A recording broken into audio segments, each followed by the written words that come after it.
We're back. Here's a rim. Piece of steel wool. A little rust. And away goes the rust. Just a little bit of that. Without the spokes in the way, it's really easy to get that all nice and shiny. We're going to be doing two rims here. Two wheels.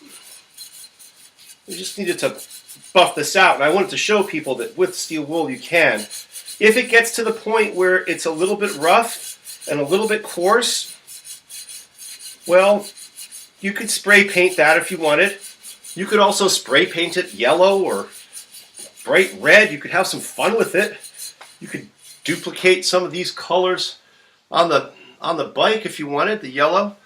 You could take your spokes and stick them in some styrofoam and spray paint them if you're careful about the threads.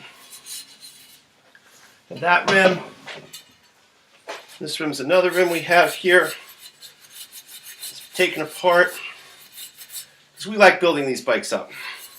There's always a smile on someone's face when they come back after riding it. So we polish this stuff up, and it just can go fast if you want. And you can take your time. It's your time. You can spend a day cleaning the rim and putting a little filigree in it and everything. There's a nice rim that's clean. So now we're going to come over here. And if we look, we have the spokes. I took these spokes out of the right side of the hub, or the drive side. And I took these spokes out of the left side, because sometimes they're the same length, but sometimes they're different lengths. So just to make it easier for me to build, I'm going to do that.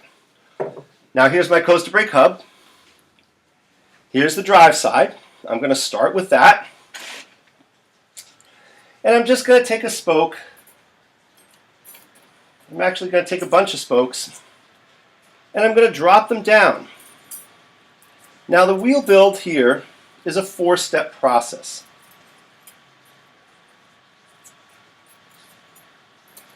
There are 3 steps to building a wheel. First is getting all your parts. The second is lacing, what we're doing now. And the third is truing, and making sure that's nice. Sometimes tensioning and truing can be 2 different steps. But in this lacing, we are doing 4-step lacing. So here's step number 1. I've dropped all the spokes down into the hub. I've skipped a hole on each side because I'm going to do 2 steps on this side and 2 steps on the other side. So I've left a hole for the other step. I'm going to grab a spoke. I'm going to go to my rim, and I'm going to find the valve hole. And here's the valve hole here. This valve hole, there's a spoke hole right after it. And if that spoke hole is on the same side I am, I'm going to use it. If it's the next one, I'll use that one. But right here, the spoke hole is there. And I'm going to put it right through there.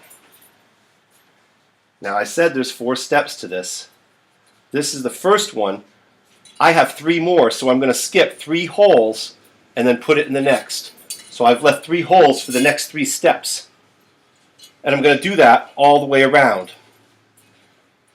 And if you want to put that here, we can do that too. Put that right here. Do we have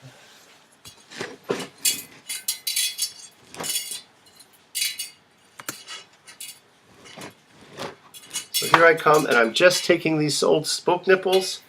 I've cleaned my spokes a little bit. And I'm just doing every 4th hole.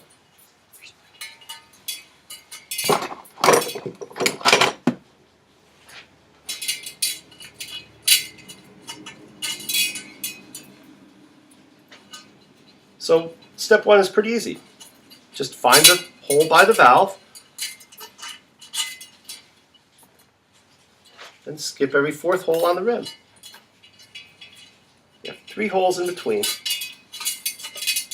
1, 2, 3.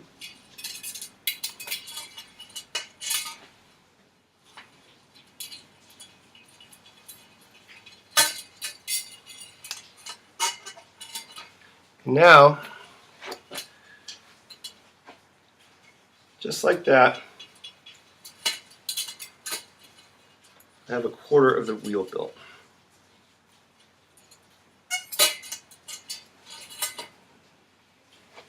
So our next step, so we're going to take the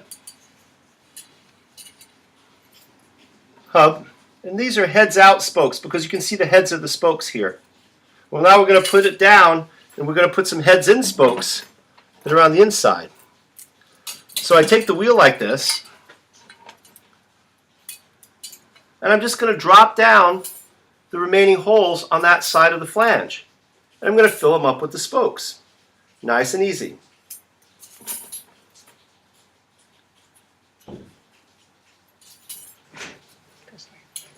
Hi, how are you?